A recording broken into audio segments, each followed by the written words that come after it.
Y estamos de vuelta aquí en el campanazo. Y cada verano parece romper su propio récord, pero este 2025 ha sido distinto. Y es que más que una ola de calor, estamos viviendo una ola de pérdidas económicas. El calor extremo ya no es solo un tema ambiental, sino que también está afectando nuestra salud, nuestro trabajo y también el bolsillo del país. Así que hoy nos preguntamos, ¿cuánto le cuesta realmente a los Estados Unidos enfrentar estas temperaturas extremas? Y lo más importante, ¿quién está pagando a la final esa cuenta? Para poder entender el verdadero impacto del calor en la economía, en la vida diaria y hasta en los grandes eventos internacionales, hoy nos acompaña Lorena Céspedes. Ella es periodista y miembro del equipo de Comercio TV. Lorena, bienvenida nuevamente. Hola Vanessa, hola Natalia, gracias por invitarme una vez más. Es un placer estar por primera vez aquí en el Campanazo con este segmento y conectarme con ustedes y con la audiencia hasta ahora. Excelente, Vanessa, bienvenida porque eres de la casa y quisiera que empezáramos hablando de economía, que nos cuentes cuál ha sido ese costo económico total de toda la ola de calor en Estados Unidos este verano 2025. Bueno, Natalia, estamos viendo que solo entre junio y julio de este año hemos tenido pérdidas, se han generado pérdidas estimadas en 150.000 millones de dólares, según el National Center for Environmental Information. Esto nos dice pues que ya estamos viendo un aumento del 37% frente a las cifras que se registraron en el verano del año pasado, del 2024, donde estuvimos viendo pérdidas pues por los 109.000 millones, ¿no? Wow.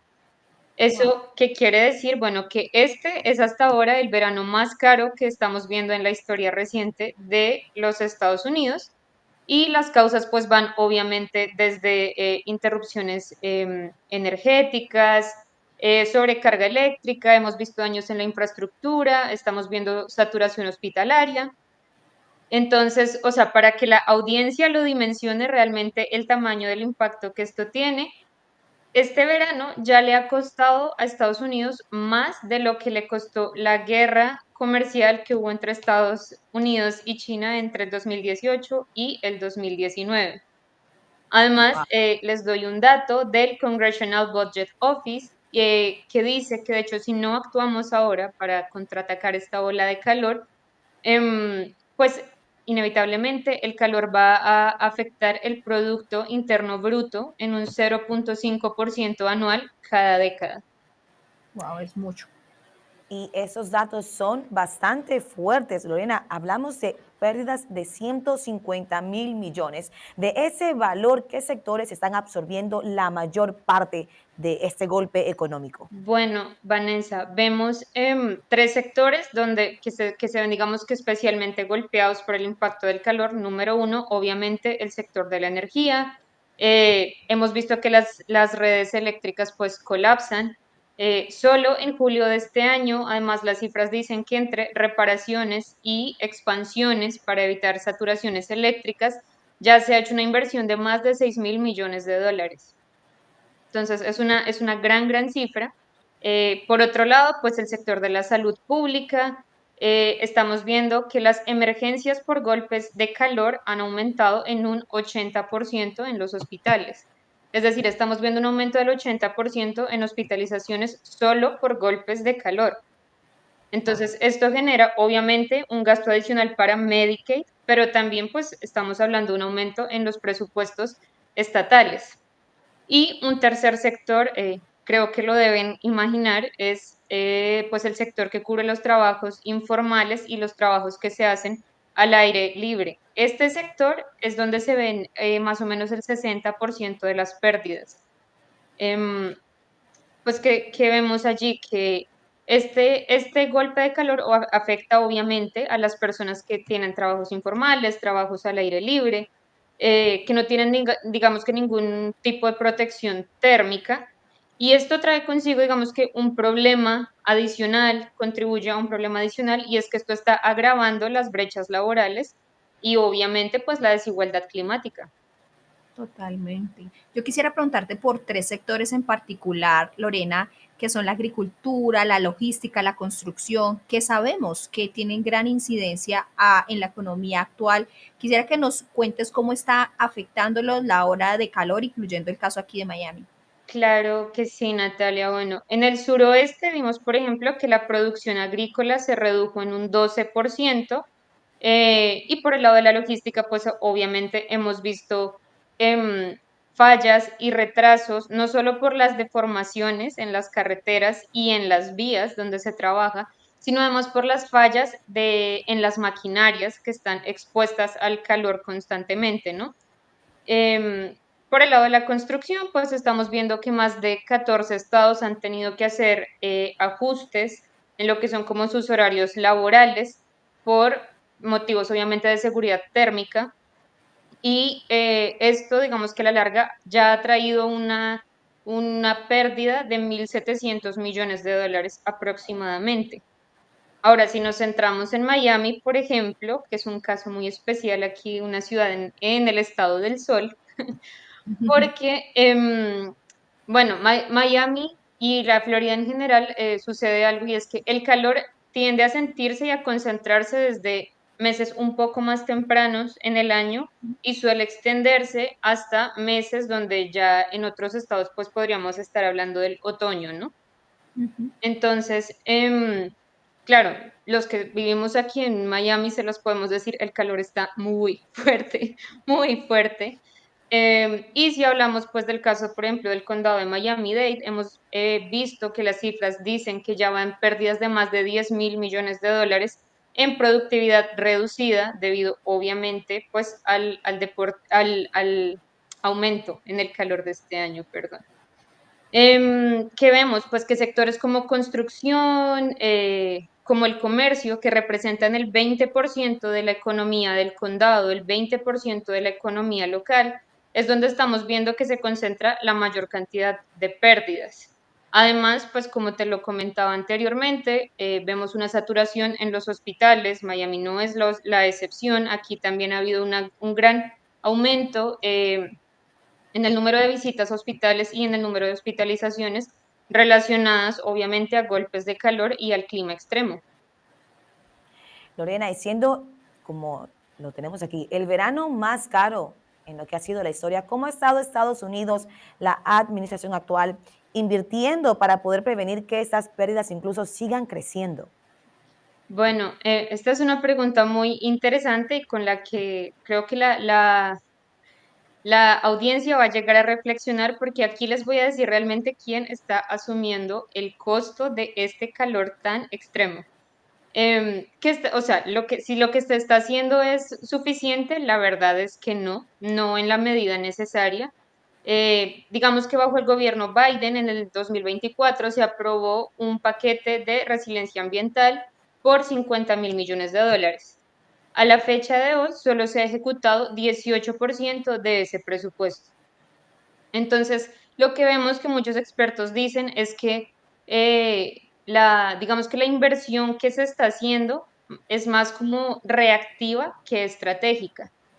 Y para combatir el problema de raíz, pues obviamente necesitamos es una estrategia en la que se hagan reformas profundas, obviamente en la que veamos un rediseño urbano, redes eléctricas más modernas, inversión en áreas verdes, en normativas laborales que se adapten al calor, ¿no? Y a la audiencia, aquí les quiero decir, si se preguntan quién está pagando todo eso, no es el gobierno federal. Los datos dicen que hasta el momento, hasta la fecha de hoy, quien asume mayor parte de todo ese costo que hemos hablado hasta el momento por el calor son los estados y obviamente los ciudadanos. Somos nosotros quienes nos estamos haciendo cargo de cubrir todo ese impacto. Wow. Y es que, Vanessa, aquí estamos hablando como de un costo oculto de cambio climático, porque puede que este sea el más costoso, pero mira que tú lo decías, 2024, 2025 fue mayor que 2024 y Ujú. esperaríamos como vamos que 2026 sea más fuerte que 2025 si no se hace nada, o sea, hay un cambio climático. Exactamente. como tú decías, nosotros lo pagamos, en gran parte los estados lo pagan, pero hay que empezar a hacer como esa campaña educativa, hay que empezar a viralizar lo que está pasando porque no nos podemos quedar maniatados. Y quisiera que nos dijeras como de esos movimientos que empiezan a viralizar, como por ejemplo el deporte con el Mundial de Clubes, la cultura popular, sí están ayudando a visibilizar este costo oculto de este cambio climático tan fuerte que nos estás mencionando. Bueno, Natalia, yo creo que sin duda un evento de tal relevancia como fue el Mundial de Clubes aquí en Estados Unidos y en especial con el marketing que tuvo, gracias a figuras pues como Lionel Messi, obviamente que da muchísima, muchísima visibilidad. Sin embargo, es todavía más como de forma simbólica, vamos a decirlo. El Mundial de Clubes, pues recordemos que se jugó entre ciudades como Dallas, Miami, Phoenix, Houston.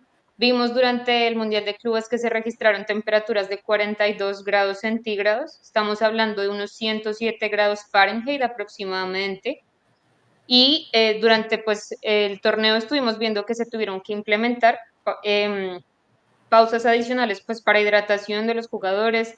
Obviamente vimos desmayos en la tribuna, en los espectadores.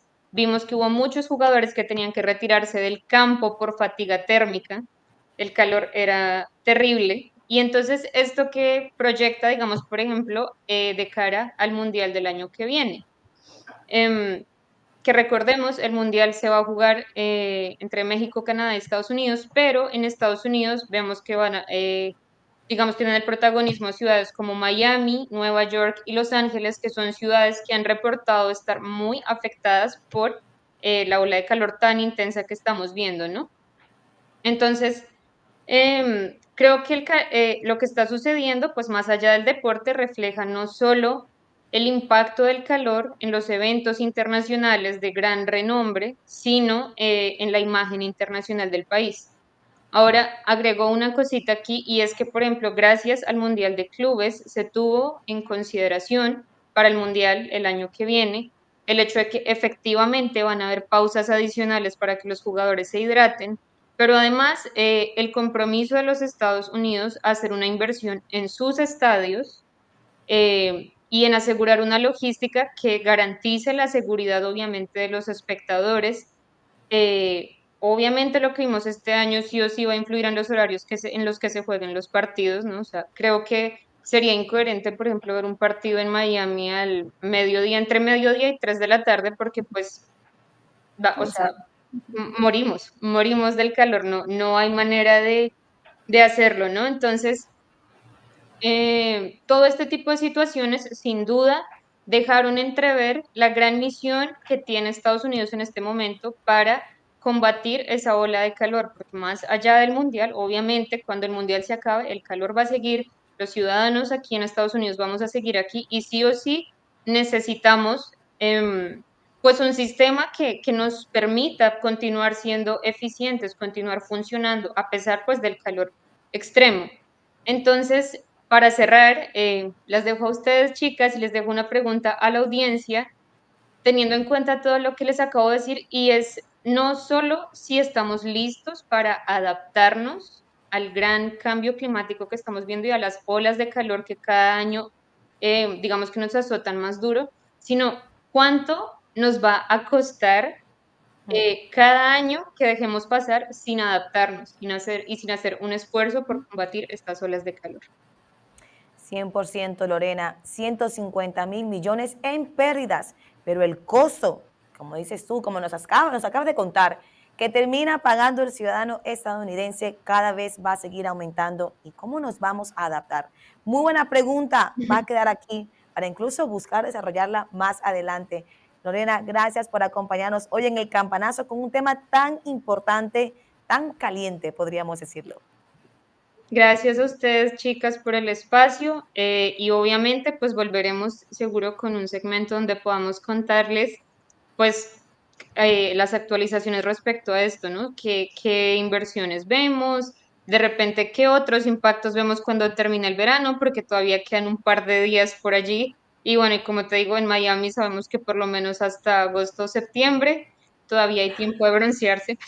Noviembre, Por ahora, Lorena. medidas de seguridad, hidrátense mucho, bloqueador y obviamente sintonicen comercio para que al menos sepan cómo responder monetariamente a esta emergencia. Excelente, Lorena. Gracias por acompañarnos. Lorena Céspedes, periodista y también parte de Comercio TV. Señores, vamos a una pausa comercial. Al regresar, más informaciones.